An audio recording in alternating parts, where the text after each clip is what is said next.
G'day everyone. Well, this is a colorbond fence.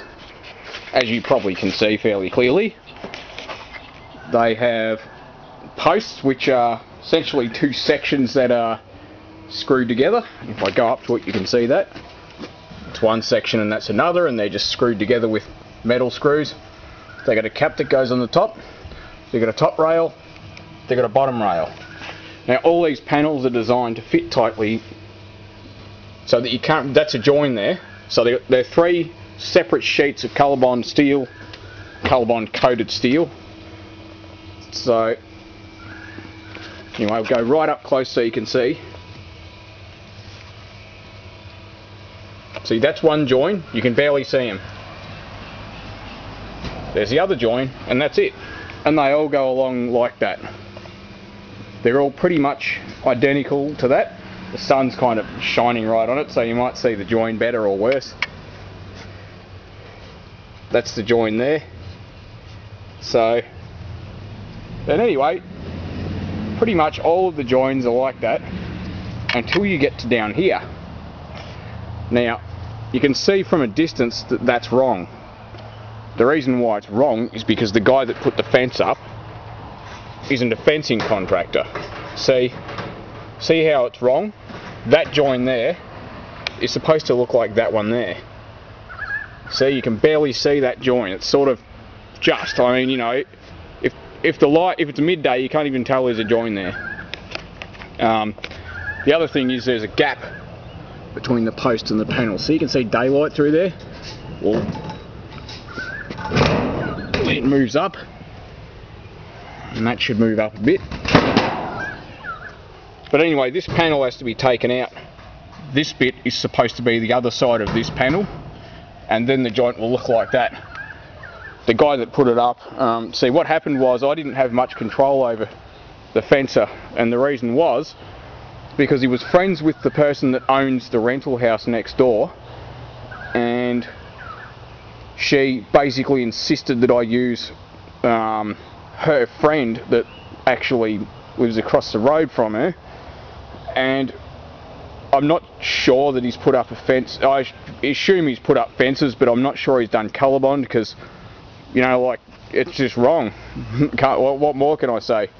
There's a gap underneath the fence all the way along, and I'm not sure if, with colorbond, I think what you can do is notch the panels down so that they're slightly offset to one another, as in height, and then it just takes up the difference. What I'm going to do is stack bricks. See, that, you know, as it goes towards the front of the property, there's a slope, and, you know, it does look nice with all the panels lined up at the top, but as you get further towards the back, see there's quite a decent gap, and I'd estimate 7 or 8 inches, maybe. There's a whole heap of bricks next door, and the guy that's moving out, who's renting the place, said I can have them. So this is just a lesson. If you're going to buy a house, really, if you can avoid it, don't buy a house next to some people that don't live in the house that they own. You can have all sorts of troubles, can't you, Rusty?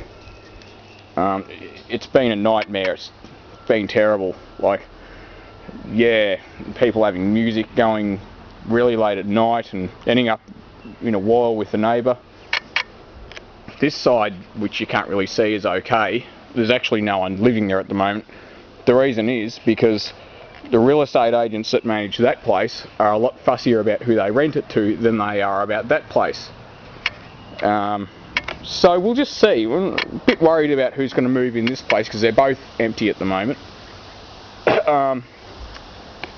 Yeah, what can I say? If you're going to get a fencing contractor to do it, insist that a third-party contractor do the fence, and you need a licensed fencing contractor to do it. Now, this guy's not a licensed contractor, he's a handyman who claims to have done a lot of colorbond fencing, and obviously he hasn't. The back fence is shit, but I own the back fence outright, as in my back neighbour, because they're the train tracks, don't have to pay half of the cost, which is basically completely ridiculous. But that's why the back fence is crap. This fence was even worse, like it was just falling apart. it took me 2 years to convince the woman that owns next door property to actually agree to do the fence. And I think the guy that she insisted that we use worked out to be maybe $500 cheaper at the most. It really wasn't a lot cheaper. Yeah, it might have been $500 or $600 cheaper, and you know, I know everyone's saying yeah, it's still $500 or $600. I've had to pull apart every single one of these fence panels from there all the way to the front of the property. So cheapest is dearest, you know, like unless you enjoy doing work, yeah, insist a licensed contractor to do the work, and then they'll come out looking like they should, like this. Yeah, it's just been a nightmare. So that's what I've been doing all day. I've also given my mate a call that owns the XE that I bought, the white 1984 XE Falcon.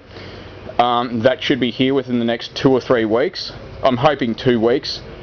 So just stay tuned for that. I've got to finish this drain pit. I've started excavating it, so you can't really tell, but see, it flows away from the house a bit more. You can't really tell, but it's probably about a foot deeper there than it is to there. So see, it's doing its job nicely. We've had a heap of rain. See that, where the soil's dark, it's been draining into the pit.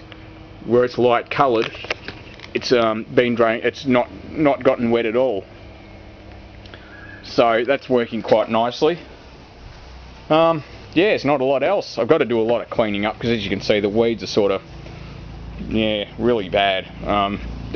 There was no weeds at all a month ago, and this lawn's mown every 4 days. This is probably the 5th day, and look how long it is already. That's only 4 days worth of growth, 5 days maybe. So yeah, oh well.